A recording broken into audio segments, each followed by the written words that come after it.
नमस्कार दोस्तों, स्वागत है आपका हमारे चैनल पर नेशनल अफेयर में। आज की वीडियो में हम जानेंगे नेशनल ह्यूमन राइट्स कमीशन यानी राष्ट्रीय मानवाधिकार आयोग से संबंधित इम्पोर्टेंट एमसीक्यू फॉर्मेट में क्वेश्चन आंसर।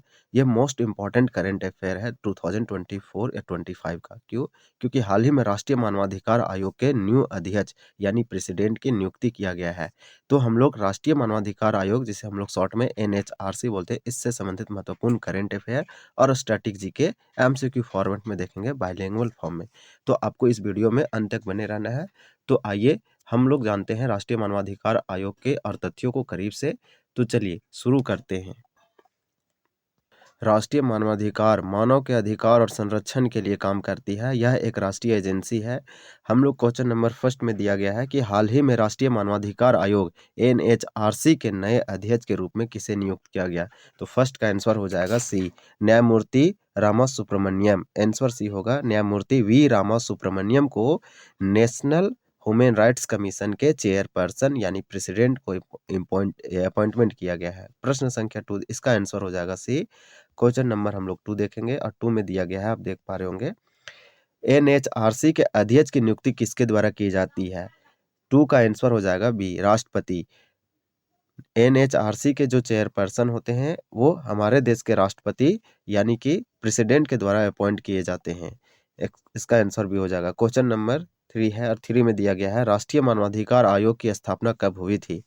तो राष्ट्रीय मानवाधिकार आयोग की स्थापना 1993 में हुई थी। इसका आंसर हो जाएगा ए। आपसे अगर पूछा जाए national human rights commission NHRC का स्थापना तो 1993 में, आप याद रखें 1993 ईस्वी में इसकी स्थापना हुई थी। क्वेश्चन नंबर 4 है और 4, एनएचआरसी का मुख्य कार्य क्या है। What is the main function of NHRC. तो 4 का आंसर हो जाएगा बी नंबर, मानव अधिकारों का संरक्षण और संवर्धन करना। यानी कि राष्ट्रीय मानवाधिकार आयोग का काम है मानवाधिकारों का संरक्षण करना और उसका संवर्धन करना। इसका आंसर हो जाएगा बी। क्वेश्चन नंबर 5 देखेंगे, वर्तमान में एनएचआरसी के मुख्यालय कहाँ स्थित है। Where is the headquarter of national human rights commission located. तो इसका आंसर 5 का हो जाएगा बी, नई दिल्ली में एनएचआरसी का हेडक्वार्टर है। ये सारे एग्जामों के लिए आपको हेल्पफुल होगा। एनएचआरसी के अध्यक्ष की नियुक्ति प्रक्रिया किस समिति की भूमिका होती है। क्वेश्चन नंबर 6 का हो जाएगा बी, चयन समिति। यानी कि एनएचआरसी के जो चेयरपर्सन होते हैं वह एक कमिटी के द्वारा अपॉइंट किए जाते हैं। तो चयन समिति के अध्यक्ष होते हैं वो हमारे देश के प्रधानमंत्री होते हैं। नेक्स्ट क्वेश्चन है, हाल ही में एनएचआरसी जो है नेशनल ह्यूमन राइट्स कमीशन यानी कि राष्ट्रीय मानवाधिकार आयोग चर्चा में रहा है क्योंकि इसके एक अध्यक्ष की नियुक्ति हुआ है प्रेसिडेंट की। तो ये इंपॉर्टेंट हो जाता है, करंट अफेयर का ये क्वेश्चन बन जाता है और इससे सारे हम लोग देखेंगे स्टैटिक और करंट अफेयर। तो आप बने रहें, इस पे सारे जितने भी प्रश्न हैं सारे एंगल से कवर किया गया है। हाल ही में एनएचआरसी के नए सदस्य में कौन शामिल हुए हैं। यानी एक अध्यक्ष की और 2 सदस्य की नियुक्ति किया गया है यानी मेंबर के। Recently appoint members of NHRC तो हु, कौन यहाँ पे इसका स्थापना किया गया, किसका यानी अपॉइंट नियुक्ति किया गया। तो 7 का आंसर हो जाएगा बी, प्रियंका कानूनगो और न्यायमूर्ति विधुत रंजन सारंगी। तो विधुत रंजन सारंगी और प्रियंका कानूनगो को नेशनल ह्यूमन राइट्स कमीशन के सदस्य के रूप में नियुक्त किया गया है। इसका आंसर हो जाएगा बी। 8 में आपसे पूछा जा रहा है कि राष्ट्रीय मानवाधिकार आयोग किस कानून के तहत स्थापित किया गया था। तो क्वेश्चन नंबर 8 है, 8 का हो जाएगा बी, मानव अधिकार संरक्षण अधिनियम 1993 1993 के तहत राष्ट्रीय मानवाधिकार आयोग की स्थापना की गई थी। आंसर हो जाएगा बी। क्वेश्चन नंबर 9 है, एनएचआरसी के कार्यों और अधिकारों का मुख्य स्रोत क्या है। तो 9 का आंसर हो जाएगा बी, पेरिस सिद्धांत। यानी कि आपसे पूछा जाए कि primary source of NHRC function and power, यानी कि राष्ट्रीय मानवाधिकार आयोग के जो कार्य और अधिकार है वो कहाँ से लिए गए हैं। तो पेरिस सिद्धांत से लिए गए हैं। पेरिस सिद्धांत भी ये एक लोगों के अधिकार की संरक्षण करती है। इसका आंसर हो जाएगा बी। क्वेश्चन नंबर 10 है, एनएचआरसी के वर्तमान अध्यक्ष कौन है। तो हाल ही में नेशनल ह्यूमन राइट्स कमीशन के नया चेयरपर्सन अध्यक्ष की नियुक्ति हुआ है और ये जो है इसका आंसर सी हो जाएगा, न्यायमूर्ति वी रामा सुब्रमण्यम। आप याद रखें, रामा सुब्रमण्यम को एनएचआरसी के न्यू चेयरपर्सन यानी अध्यक्ष की नियुक्ति किया गया है। क्वेश्चन 10 का हो जाएगा सी। क्वेश्चन 11 है, 11 में यहाँ पे ये 11 हो जाएगा। आपसे पूछा जा रहा है पेरिस सिद्धांत का संबंध किससे है। तो यहाँ पे 11 का आंसर हो जाएगा बी, मानव अधिकार आयोगों के कार्यों और संरचना से। मानव अधिकार के आयोगों और कार्यों और संरचना से, इसका आंसर बी हो जाएगा। क्वेश्चन नंबर 12 है, आपसे 12 में पूछा जा रहा है, राष्ट्रीय मानव अधिकार आयोग का आदर्श वाक्य क्या है? What is the motto of national human rights commission? 12 का आंसर सी, सर्वे भवन्तु सुखीन, सभी सुखी रहो। यानी नेशनल एनएचआरसी का मोटो है सर्वे भवन्तु सुखीन। आंसर सी हो जाएगा। क्वेश्चन नंबर 13 है, एनएचआरसी का महासचिव यानी सीईओ कौन है? तो सीईओ इसका आंसर भी हो जाएगा भारत लाल एनएचआरसी के महासचिव यानी सीईओ हैं। आंसर भी हो जाएगा। क्वेश्चन नंबर 14 है, एनएचआरसी का शासी निकाय कौन है? यानी कि which ministry govern the NHRC? राष्ट्रीय मानवाधिकार आयोग वित्त मंत्रालय के यानी गृह मंत्रालय के अंतर्गत काम करती है। इसका 14 का आंसर हो जाएगा बी। गृह मंत्रालय होम मिनिस्ट्री के अंतर्गत आती है नेशनल ह्यूमन राइट्स काउंसिल यानी कमीशन, तो इसका आंसर 14 का बी हो जाएगा, गृह मंत्रालय। आपसे पूछा जा रहा है कि एनएचआरसी का भवन का पता क्या है? पता यानी कि आपसे सिंपल, राष्ट्रीय मानवाधिकार आयोग मतलब कि नेशनल ह्यूमन राइट्स कमीशन का हेडक्वार्टर यानी कि इसका हेडक्वार्टर कहाँ पे है? मुख्यालय। तो 15 का आंसर हो जाएगा बी, इसका मुख्यालय न्यू दिल्ली में है। आप सिंपल याद रख सकते हैं। मानव अधिकार भवन, मानव अधिकार भवन न्यू दिल्ली, आप सिंपल में न्यू दिल्ली याद रखें कि राष्ट्रीय मानवाधिकार आयोग का हेडक्वार्टर न्यू दिल्ली में है। नेशनल ह्यूमन राइट्स काउंसिल का मुख्य उद्देश्य क्या है? Main objective of national human rights council, question number 16 का आंसर सी, जीवन, स्वतंत्रता, समानता और गरिमा के अधिकारों की रक्षा और संवर्धन करना। नेक्स्ट प्रश्न देखेंगे, क्वेश्चन नंबर, इसका आंसर सी हो जाएगा। क्वेश्चन नंबर 17 है, एनएचआरसी से संबंधित पहला प्रमुख संशोधन अधिनियम कब आया था? तो ये 1993 में बना राष्ट्रीय मानवाधिकार आयोग, और यहाँ पे राष्ट्रीय मानवाधिकार संरक्षण अधिनियम भी आया 1993 में, लेकिन 2006 में इसको फर्स्ट टाइम अमेंड किया गया। यहाँ पूछा जा रहा है first major amendment act related to NHRC introduce, तो 2006 ईस्वी में पहला जो संशोधन किया गया राष्ट्रीय मानवाधिकार आयोग, ये संशोधन अधिनियम जो लाया वो 2006 ईस्वी में आया था। आपसे पूछा जा रहा है कि 2019 के संशोधन अधिनियम के अनुसार एनएचआरसी का अध्यक्ष कौन बन सकता है? यानी 2000 दूसरा जो इसमें संशोधन हुआ, अमेंडमेंट हुआ, वह 2019 में हुआ। पहला 2006 में और 2019 में, तो 2 बार अब तक इसमें राष्ट्रीय मानवाधिकार अधिनियम में हो चुका है। तो 18 का आंसर हो जाएगा सी, सेवानिवृत्त सुप्रीम कोर्ट के मुख्य न्यायाधीश या न्यायाधीश। जो सुप्रीम कोर्ट के मुख्य यानी सीजेआई थे वो रिटायर हो चुके हैं, वो भी बन सकते हैं, या तो कोई जज है जो सुप्रीम कोर्ट के थे और रिटायर हो गए, वो भी बन सकते हैं। इसका आंसर सी होगा, ये इंपॉर्टेंट है। क्वेश्चन नंबर 19 है, 2019 के संशोधन में एनएचआरसी में महिला प्रतिनिधित्व का क्या प्रावधान किया गया? तो 19 का आंसर हो जाएगा बी, कम से कम एक महिला सदस्य अनिवार्य है, यानी कि कम से कम एक महिला का सदस्य होना चाहिए एनएचआरसी में 2019 के संशोधन के अमेंडमेंट के बाद। क्वेश्चन नंबर 20 है, 20 में आपसे पूछा जाए एनएचआरसी के संशोधन अधिनियम 2019 के तहत कौन आयोगों के प्रमुख एनएचआरसी के सदस्य बनते हैं? तो 20 का आंसर हो जाएगा बी, राष्ट्रीय एससी एसटी महिला अल्पसंख्यक दिव्यांग आयोग के जो अध्यक्ष होते हैं, राष्ट्रीय एससी एसटी महिला अल्पसंख्यक और दिव्यांग आयोग के जो अध्यक्ष होते हैं, वह यहाँ पे सदस्य होते हैं एनएचआरसी के, यानी पूर्वकालिक, जो पूर्वकालिक सदस्य होते हैं वो सब होते हैं ये सब आयोग के अध्यक्ष। एनएचआरसी का अध्यक्ष कौन हो सकता है? 21 का आंसर सी होगा, ए एंड बी दोनों, जो भारत के मुख्य न्यायाधीश रह चुके हो, जो सर्वोच्च न्यायालय के न्यायाधीश रह चुके हो। जो भारत के मुख्य न्यायाधीश यानी सीजेआई रह चुके हैं, पूर्व सीजेआई, या तो फिर वह सिर्फ सर्वोच्च न्यायालय यानी सुप्रीम कोर्ट के सिंपल एक जज रह चुके हो, वही एनएचआरसी के अध्यक्ष यानी कि नेशनल ह्यूमन राइट्स काउंसिल राष्ट्रीय मानवाधिकार आयोग के अध्यक्ष हो सकते हैं। एनएचआरसी में कुल कितने सदस्य होते हैं? अधिकार सदस्य को छोड़कर, यानी एक्स ऑफिसो मेंबर को छोड़कर नेशनल ह्यूमन राइट्स काउंसिल में टोटल कितने सदस्य होते हैं यानी मेंबर्स होते हैं? तो यहाँ पे 22 का आंसर हो जाएगा सी, 5 मेंबर्स होते हैं, सदस्य होते हैं। एक एक प्रेसिडेंट, चेयरपर्सन, अध्यक्ष और 5 सदस्य। उसके बाद यहाँ पे अधिकार सदस्य होते हैं, जैसे पूर्वकालिक सदस्य बोला जाता है और इंग्लिश में एक्स ऑफिसो मेंबर, वो सब होते हैं। तो यहाँ सदस्यों की बात हो रही थी, तो टोटल 5 होगा, इसलिए इसका आंसर सी होगा। क्वेश्चन नंबर यहाँ पे 23 है, निम्नलिखित में से कौन एनएचआरसी का अधिकार सदस्य एक्स ऑफिसो मेंबर है? 23 का डी हो जाएगा। उपरोक्त सभी राष्ट्रीय अनुसूचित जाति आयोग के अध्यक्ष, राष्ट्रीय महिला आयोग के अध्यक्ष, राष्ट्रीय बाल अधिकार संरक्षण आयोग के अध्यक्ष। प्रश्न संख्या 24, एनएचआरसी के किसी वर्तमान या भूतपूर्व न्यायाधीश की नियुक्ति किसके परामर्श से होती है? 24 का आंसर बी होगा, भारत के मुख्य न्यायाधीश के परामर्श के बाद होती है। 25 में एनएचआरसी में कौन सदस्य हो सकता है? 25 का आंसर डी, उपरोक्त सभी वर्तमान या भूतपूर्व सर्वोच्च न्यायालय के न्यायाधीश, वर्तमान या भूतपूर्व उच्च न्यायालय के मुख्य न्यायाधीश, मानव अधिकारों का ज्ञान या अनुभव रखने वाला व्यक्ति, ये इसके सदस्य हो सकते हैं एनएचआरसी के।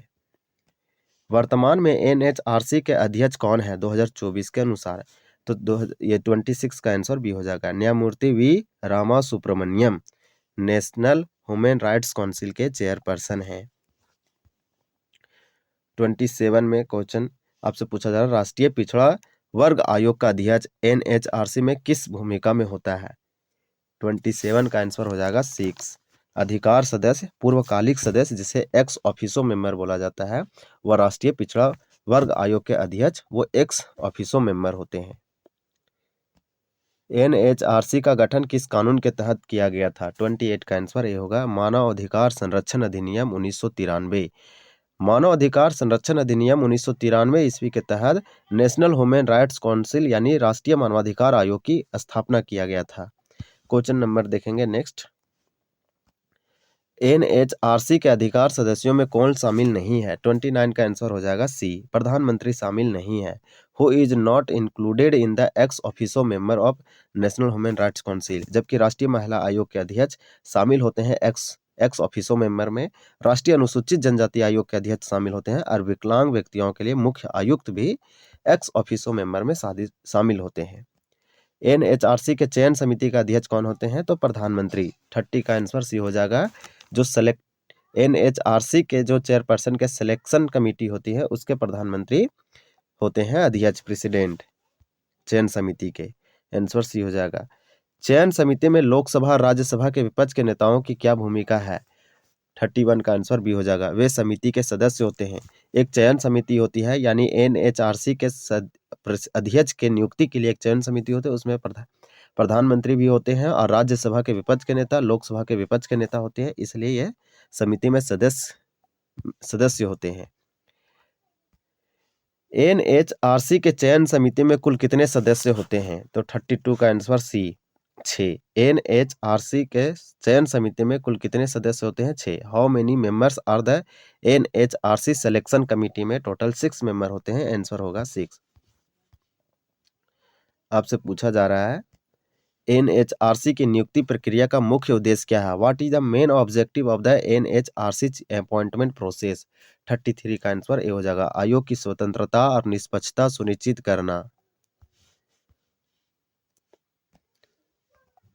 एनएचआरसी की चयन समिति में कौन शामिल नहीं होता है? Not a part of the NHRC selection committee. 34 का आंसर हो जाएगा सी, भारत के मुख्य न्यायाधीश जब नहीं होते हैं तो इसका आंसर सी हो जाएगा, जबकि प्रधानमंत्री होते हैं लोकसभा के विपक्ष के नेता, राज्यसभा के विपक्ष के नेता यानी कि राज्यसभा के जो उपाध्यक्ष होते हैं वो।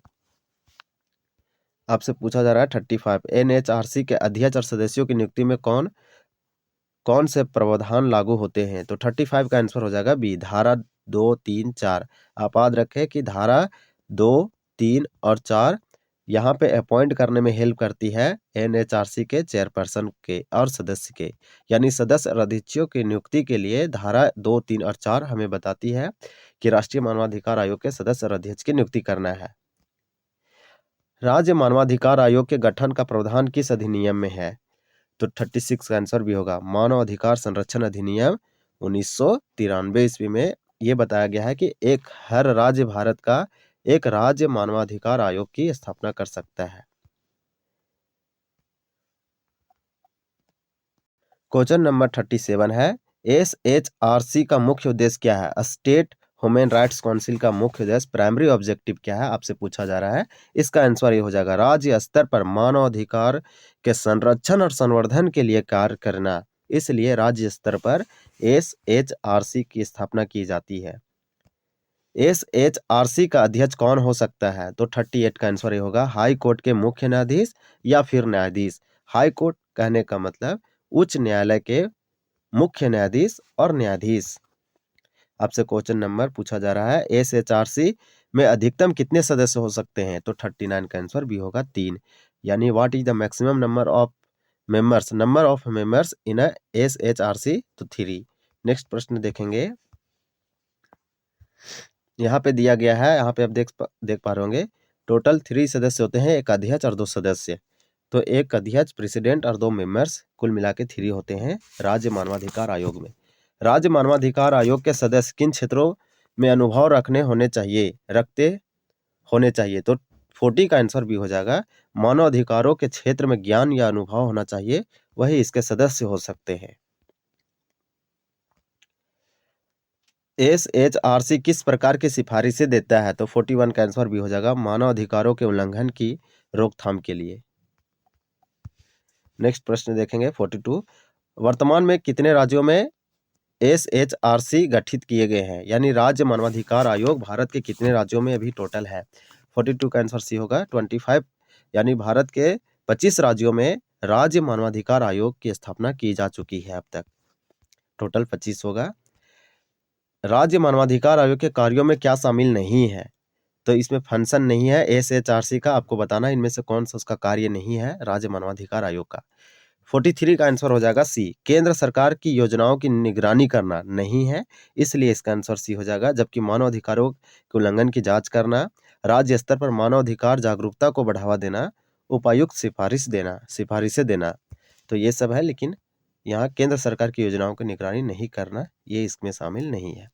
SHRC राज्य मानवाधिकार आयोग की स्थापना के लिए प्रावधान किस अध्याय में है? Under which chapter of TPHRA is the provision for the SHRC mention? 44 का आंसर सी हो जाएगा, अध्याय 5, आर्टिकल नंबर 5 में बताया गया है। क्वेश्चन नंबर 45 है, SHRC की स्थापना में 2006 के संशोधन किस उद्देश्य से किया गया था? तो 45 का आंसर हो जाएगा सी, राज्य सरकारों को SHRC राज्य मानवाधिकार आयोग के गठन का अधिकार देना 2006 के संशोधन के लिए एक मुख्य था, अमेंडमेंट किया गया था। यहाँ पे इसका आंसर सी हो जाएगा। नेक्स्ट प्रश्न देखेंगे, NHRC किसे प्रोत्साहित करता है? तो 46 का आंसर भी हो जाएगा, स्वयंसेवी संस्थाएं, NGO को, नॉन गवर्नमेंटल ऑर्गेनाइजेशन को national human rights commission encourage करता है, प्रोत्साहित करता है। 47 में नेशनल ह्यूमन राइट्स काउंसिल मानव अधिकार शिक्षा को कैसे बढ़ावा देता है? तो 47 का बी हो जाएगा, शोध और जागरूकता फैलाकर। यानी राष्ट्रीय मानवाधिकार आयोग national human rights council promote करता है ह्यूमन राइट्स एजुकेशन को, किस प्रकार से? तो रिसर्च से, शोध से और जागरूकता यानी अवेयरनेस फैलाकर। 48 है, नेशनल ह्यूमन राइट्स कमीशन जेलों की स्थिति की निरीक्षण क्यों करता है? तो national human rights council inspect करता है कंडीशन ऑफ द प्रिजन्स, यानी जेलों की निगरानी करता है। तो यहाँ पे इसका आंसर 48 का ए हो जाएगा, कैदियों के मानव अधिकार सुनिश्चित करने के लिए, जो कैदी हैं, जो वो भी एक मानव है, तो उनके अधिकार को सुनिश्चित करने के लिए निरीक्षण करते हैं। यहाँ पे क्वेश्चन नंबर 49 है, अंतर्राष्ट्रीय मानवाधिकार संधियों पर नेशनल ह्यूमन राइट्स काउंसिल का क्या कार्य है? 49 का आंसर हो जाएगा सी, उनका अध्ययन और सिफारिशें देना। यानी कि यहाँ पे NHRC का जो रोल है इंटरनेशनल ह्यूमन राइट्स ट्रीटी में, वह उनका अध्ययन और करना और सिफारिशें देना। क्वेश्चन नंबर 50 देखेंगे, 50 में बताया जा रहा है, NHRC मानव अधिकार के हनन में बाधा डालने वाले किस कारक का अध्ययन करता है? तो 50 का आंसर हो जाएगा बी, आतंकवाद। क्वेश्चन नंबर नेक्स्ट देखेंगे हम लोग, क्वेश्चन नंबर 51 हम लोग देखेंगे। 51 में दिया गया है कि NHRC सार्वजनिक रिकॉर्ड की मांग किससे कर सकता है? 51 का ये होगा, न्यायालय या कार्यालय से वह सार्वजनिक रिकॉर्ड की मांग कर सकता है। 52 क्वेश्चन है, 52 में पूछा जा रहा है, NHRC किस प्रकार के मानव अधिकार उल्लंघन की जांच कर सकता है?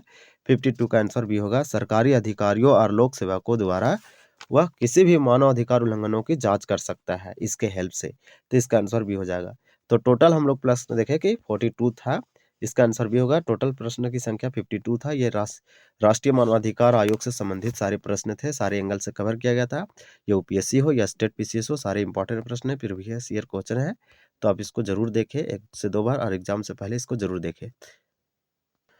आपको इस प्रश्न की संख्या क्वेश्चन नंबर 1 का आंसर बताना है कि हाल ही में राष्ट्रीय मानवाधिकार आयोग के नए अध्यक्ष के रूप में किसे नियुक्त किया गया है।